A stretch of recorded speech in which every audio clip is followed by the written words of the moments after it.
तो आज बात करते हैं शिव के उस रूप की जो उनके क्रोध से जन्मा था। नाम है वीरभद्र।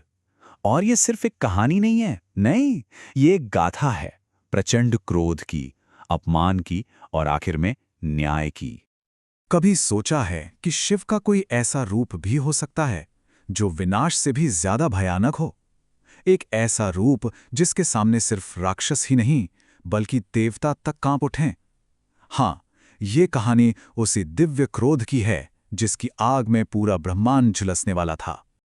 देखिए, वीरभद्र कोई दानव नहीं थे, वो एक परिणाम थे, एक कॉन्सिक्वेंस। शिव की सहनशीलता जब अपनी आखिरी हद पर पहुंच गई, तब उनका जन्म हुआ। ये एक तरह की चेतावनी है कि जब अपमान और अधर्म सारी सीमाएं लांघ जाएं, तो न्याय का जन्म क्रोध से ही होता है। तो ये पूरी कहानी टिकी है तीन बहुत ही पावरफुल इमोशंस के टकराव पर। एक तरफ है एक पिता का अहंकार, दूसरी तरफ एक बेटी का अटूट प्रेम, और तीसरा उस प्रेम के लिए की गई अवज्ञा। असल में ये दो अलग अलग दुनियाओं का टकराव था। एक तरफ थे राजा दक्ष, जो व्यवस्था, प्रतिष्ठा और सांसारिक नियमों के प्रतीक थे, और दूसरी तरफ थे शिव, एक वैरागी जिन्हें इन सब बंधनों से कोई लेना देना नहीं था। वो तो कैलाश पर ध्यानमग्न रहते थे, मतलब इनकी सोच में जमीन आसमान का फर्क था। और इस पूरे टकराव के ठीक बीच में कौन थी? सती। उन्होंने अपने पिता के अहंकार के ऊपर अपने प्रेम को चुना। उन्होंने शिव को ही अपना सब कुछ मान लिया, और वो ये जानती थीं कि उनका ये फैसला उनके पिता के लिए एक खुली चुनौती से कम नहीं होगा। और बस यहीं से उस महायज्ञ की कहानी शुरू होती है, जो असल में कोई उत्सव नहीं बल्कि एक भयानक त्रासदी का मंच बनने जा रहा था। समझिए, ये कोई आम यज्ञ नहीं था। ये तो राजा दक्ष के अहंकार का एक ग्रैंड शो था, अपनी शक्ति और अपनी प्रतिष्ठा पूरी दुनिया को दिखाने का एक जरिया। स्वर्ग के कोने कोने से देवी देवताओं को बुलाया गया था। लेकिन इसमें एक बात थी, ये कोई भूल नहीं थी। नहीं, ये एक जानबूझकर किया गया सार्वजनिक अपमान था। दक्ष ने अपनी ही बेटी और अपने दामाद को नहीं बुलाया, और ऐसा करके वो भरी देव सभा के सामने शिव के लिए अपनी नफरत का खुल्लम खुल्ला ऐलान कर रहे थे। तो जब सती ने उस यज्ञ में जाने की इच्छा जताई, शिव ने उन्हें रोका। उन्होंने समझाया कि देखो, जहां अपमान हो वहां जाना आत्मा के लिए जहर पीने जैसा है। वो जानते थे कि वहां सम्मान नहीं, सिर्फ और सिर्फ दुख मिलेगा। लेकिन सती के मन में शायद अपने पिता के लिए प्रेम की एक आखिरी उम्मीद बची थी, और वो उसी उम्मीद को लेकर वहां चली गई। उन्हें जरा भी अंदाजा नहीं था कि वो सम्मान की तरफ नहीं बल्कि अपनी जिंदगी के सबसे बड़े अपमान की ओर कदम बढ़ा रही हैं। और हुआ भी वही। जब सती यज्ञ स्थल पर पहुंची तो किसी ने उनका स्वागत नहीं किया। हर तरफ एक अजीब सी जानबूझकर बनाई गई खामोशी थी, एक ऐसा तिरस्कार जो कहे गए शब्दों से कहीं ज्यादा चुभता है।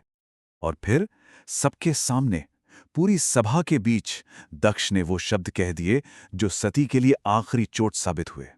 ये सिर्फ शिव का अपमान नहीं था, ये सती के प्रेम का, उनके फैसले का और उनके पूरे वजूद का अपमान था। बस यही वो पल था जब दुख के सारे बांध टूट गए और पूरा ब्रह्मांड एक ऐसे क्रोध का गवाह बनने वाला था जो उसने पहले कभी नहीं देखा था। अपने पति का यह अपमान सती बर्दाश्त नहीं कर पाईं, और उन्होंने उसी यज्ञ की पवित्र अग्नि में खुद को समर्पित कर दिया। यह सिर्फ आत्मदाह नहीं था, यह दक्ष के अहंकार के खिलाफ एक धधकता हुआ विद्रोह था। और जब ये खबर, सती के देह त्याग की ये खबर कैलाश पहुंची, तो शिव का दुख एक प्रलयंकारी क्रोध में बदल गया। उनका जो व्यक्तिगत शोक था वो अब पूरे ब्रह्मांड के लिए एक तूफान बन चुका था। उसी पल शिव ने गुस्से में अपनी एक जटा उखाड़ी और जमीन पर दे मारी, और उस जटा से एक विशाल आग की तरह धधकता हुआ योद्धा प्रकट हुआ। नाम था वीरभद्र, और वो कोई और नहीं बल्कि खुद शिव का साकार हुआ क्रोध थे।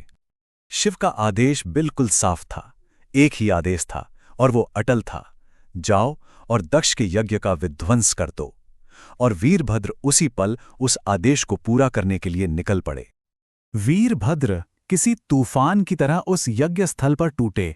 उन्होंने दक्ष की पूरी सेना को रौंद डाला, वहां मौजूद देवताओं को हरा दिया, उस पवित्र यज्ञ को तहस नहस कर दिया, और आखिर में उस अहंकार का सिर धड़ से अलग कर दिया जिसने इस पूरे विनाश को दावत दी थी। लेकिन रुकिए, ये कहानी सिर्फ विनाश पर आकर खत्म नहीं हो जाती। नहीं, ये कहानी करुणा की भी है, और परिणाम की भी। जब शिव खुद उस तहस-नहस हुई जगह पर पहुंचे, तो दक्ष के मृत शरीर को देखकर उनका वो भयानक क्रोध शांत हो गया। न्याय हो चुका था, और अब क्रोध की जगह करुणा ने ले ली थी। शिव ने दक्ष को फिर से जीवित किया, लेकिन एक बकरे के सिर के साथ। यह सजा से ज्यादा एक सबक था, उनके टूटे हुए अभिमान की एक परमानेंट निशानी, जो उन्हें हमेशा उनके किए की याद दिलाती रहे। तो आखिर में यह समझना बहुत जरूरी है कि वीरभद्र ने जो किया वो कोई पर्सनल बदला नहीं था। ये तो ब्रह्मांड के नैतिक संतुलन को, उस मॉरल बैलेंस को फिर से कायम करने के लिए एक जरूरी कदम था। हाँ, भगवान शिव शांत हैं, इसमें कोई शक नहीं।